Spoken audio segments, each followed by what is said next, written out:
1996 में बनाई गई एक ऐसी फिल्म सिटी के बारे में आज हम बात करने वाले हैं जो कि काफ़ी ज़्यादा भयानक और हॉन्टेड मानी जाती है। बताया जाता है वहाँ पे काफ़ी सारे एक्टर्स के साथ और क्रू मेंबर्स के साथ तो गिनती ही नहीं कितनी बार कुछ ना कुछ पैरानॉर्मल एक्टिविटी हो चुकी है। बताया जाता है वहाँ पे एक्टर्स को मिरर देखते समय कुछ ना कुछ डार्क एनर्जी फील होती है, जैसे मिरर में उनके पीछे कोई खड़ा हो ब्लर्ड फेस में। जी हाँ, मैं बात कर रहा हूँ रामोजी फिल्म सिटी की, जो कि 1996 में रामोजी राव के द्वारा बनाई गई थी। हॉलीवुड से भी बड़ा सेटअप वहाँ पे बनाया गया था और ये है हमारे आंध्र प्रदेश में सिचुएटेड। आज हम बात करने वाले हैं उसी फिल्म सिटी के एक क्रू मेंबर की, जिसकी वहाँ पे एक आखिरी रात थी, जिसके बाद उसने उस फिल्म सिटी में कभी दोबारा कदम ही नहीं रखा। 1997 में रामोजी फिल्म सिटी में पहली मूवी शूट की थी और उसी के बाद वहाँ पे कुछ ना कुछ पैरानॉर्मल एक्टिविटी होने लगी, क्योंकि माना जाता है वहाँ पे पहले एक युद्ध हुआ था जिसके दौरान वहाँ पे काफ़ी सारे सिपाही जो थे वो मर गए। उस जमीन पे जहाँ पे ये युद्ध हुआ था उसी के ऊपर ये रामोजी फिल्म सिटी बनाई गई है, जिस वजह से वहाँ पे कुछ ना कुछ पैरानॉर्मल एक्टिविटी होती ही रहती है।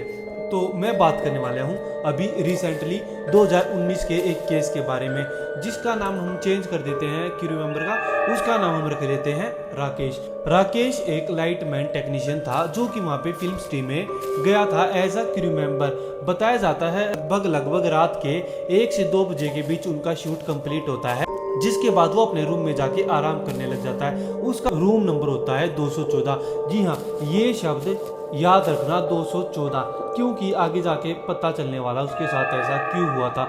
रूम नंबर 214 में उसको अपना बेड जो है वो अलॉट होता है, वो वहाँ पे जाके आराम करने लग जाता है और उसकी खिड़की थोड़ी सी खुली रहती है रूम, जिस वजह से रूम के बाहर से जो एक्टिविटी चल रही है, जो और अदर शूटिंग हो रही है, उनकी आवाज़ बार बार आ रही है, जिससे वो सोने में डिस्टर्ब हो रहा है। उसके बाद उठ के वो वहाँ पे उस खिड़की को बंद कर देता है और उस खिड़की के ऊपर एक पर्दा होता है जिसके वो लगा देता है, ताकि बाहर से कोई भी रोशनी शूटिंग की अंदर ना आए, ताकि कमरे में अंधेरा हो जाए और पीसफुल मोमेंट में वो अपनी नींद जो वो इंजॉय कर पाए। लेकिन उसके साथ कुछ उल्टा होता है, क्योंकि जैसे ही वो सोने जाने लगता है बाहर से कुछ आवाज़ें आने लग जाती हैं। जी हाँ, जहाँ पे शूटिंग हो रही थी वहाँ से आवाज़ नहीं आती, वो आवाज़ आती है उसके रूम से बाहर से, जैसे 3-4 आदमी आपस में बात कर रहे हों।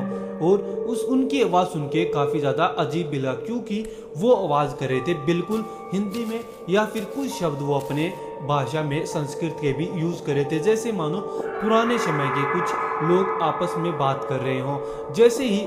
लेकिन राकेश सोचता है कि शायद कुछ ना कुछ फिल्म शूटिंग के बारे में बातचीत चल रही है। सोचता है कि एक बार मैं जाके बात कर लेता हूँ कि कमरे के बाहर खड़े हैं कौन बात कर रहा है, उनसे बोल देता हूँ कि थोड़ा आगे जाके बात कर ले, उसे सोने में परेशानी हो रही है। जैसे ही वो गेट खोलता है वो देखता बाहर कोई नहीं होता। वो सोचता है कि शायद आवाज़ बाहर से ही आ रही होगी शूटिंग की, लेकिन वो वापस आके लेट जाता है, सोने की कोशिश करता है। जैसे ही वो आंख बंद करता है उसको बाहर से खटखट की यानी कि नोक नोक की आवाज़ सुनाई देती है। उसको लगता है शायद कोई उससे मिलने आया है या फिर कोई क्रू मेंबर होगा जिसे कुछ चाहिए होगा उसके रूम से। तो बाहर जाके देखता वहाँ पे फिर से कोई नहीं होता। जी हाँ, 2 बार उसके साथ ये ऐसा होता है और वो वापस आके लेट जाता है। वो सोचता है कि थकान की वजह से उसके साथ कुछ ऐसा इल्यूजन वगैरह हो रहा है, लेकिन वो भूल जाता है कि यहाँ पे पहले काफ़ी सारे सिपाही भी मर चुके हैं।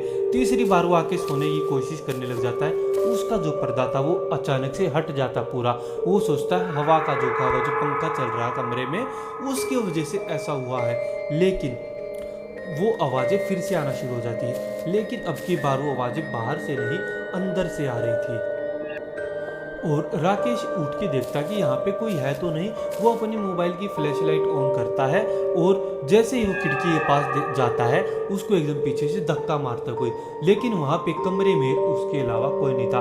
तो वो धक्के मारने वाला कौन था?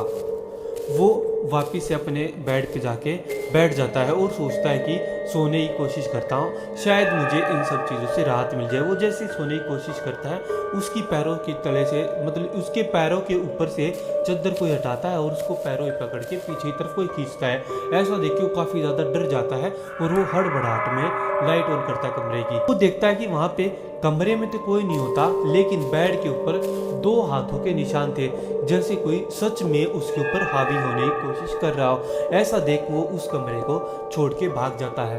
पूरी रात सो नहीं पाता, क्योंकि बाकी सारे क्रू मेंबर्स अपने रूम में जाके सो चुके थे। जैसे ही सुबह होती है वो अपने सीनियर स्टाफ से इसके बारे में बात करता है और जैसे ही वो सीनियर स्टाफ को ये सब कुछ बताता है, सीनियर स्टाफ का जो रिएक्शन था वो काफ़ी ज़्यादा अलग था। वो एकदम से हंसते हुए बोलता, अच्छा वो 214 नंबर, वो तो ऐसा ही है। ऐसा सुन के वो काफ़ी ज़्यादा डर जाता है और राकेश पूछता है ऐसा क्यों? क्योंकि जब वो उसका सीनियर बताता है, यहाँ पे लगभग 3 से 4 साल पहले से ऐसा ही 6-7 क्रू मेंबर्स के साथ हो चुका है। सब ने बाहर आके ऐसा ही बताया कि कोई उन्हें धक्का देता है, कोई उन्हें वहाँ से भगाने की कोशिश करता है और उन्हें वो आवाज़ें भी सुनाई देती है। लेकिन तुम्हारे साथ कम से कम ऐसा तो नहीं हुआ कि तुमने किसी को देखा हो? तब राकेश बोलता है, जी हाँ, मैंने किसी को देखा नहीं है, लेकिन कोई मेरे ऊपर हावी होने की कोशिश तो जरूर कर रहा था।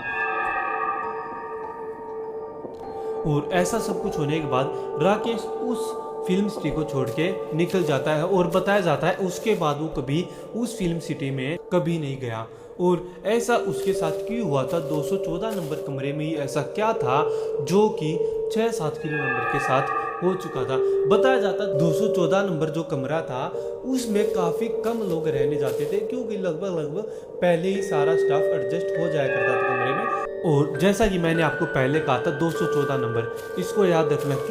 क्योंकि माना जाता है जब इस फिल्म सिटी का निर्माण हो रहा था, यानी कि 1995 या फिर 96 में जब ये फिल्म सिटी बन रही थी, उस समय 214 नंबर कमरा जब बन रहा था, इसी के नीचे से काफ़ी सारे कंकाल निकले थे। किनके कंकाल निकले थे? उन्हीं सैनिकों के जो कि युद्ध में मारे गए थे। था ना काफ़ी डरा देने वाला है किस्सा, लेकिन ये सिर्फ एक किस्सा नहीं है, ये सिर्फ एक कहानी नहीं है, ये है वहाँ की सच्चाई जो कि काफ़ी ज़्यादा डार्क है। सोचिए, जहाँ पे ऊपर दुनिया अलग हो लेकिन ज़मीन के नीचे अलग, क्योंकि ऊपर काफ़ी सारे लोग इधर से उधर घूम रहे हैं, अपनी फिल्म की शूटिंग कर रहे हैं, लेकिन वहीं पे नीचे की ज़मीन में काफ़ी सारे सैनिक दबे हुए हैं जो कि शायद आज भी अपनी ज़मीन की रक्षा कर रहे हैं। तो मैं आपसे एक सवाल पूछना चाहता हूँ, क्या रामोजी फिल्म सिटी आज भी ऐसी डरावनी है या फिर नहीं? ये सिर्फ कहानियाँ हैं या फिर सच? और अगर आप राकेश की जगह वहाँ पे एज अ क्रू मेंबर होते तो क्या आप बाहर से आवाज़ आने पे रूम को खोल के देखते या फिर नहीं? कमेंट्स में ज़रूर बताना और चैनल को सब्सक्राइब कर लीजिए, क्योंकि आने वाली वीडियो इससे ज़्यादा डरावनी और भयानक होने वाली है।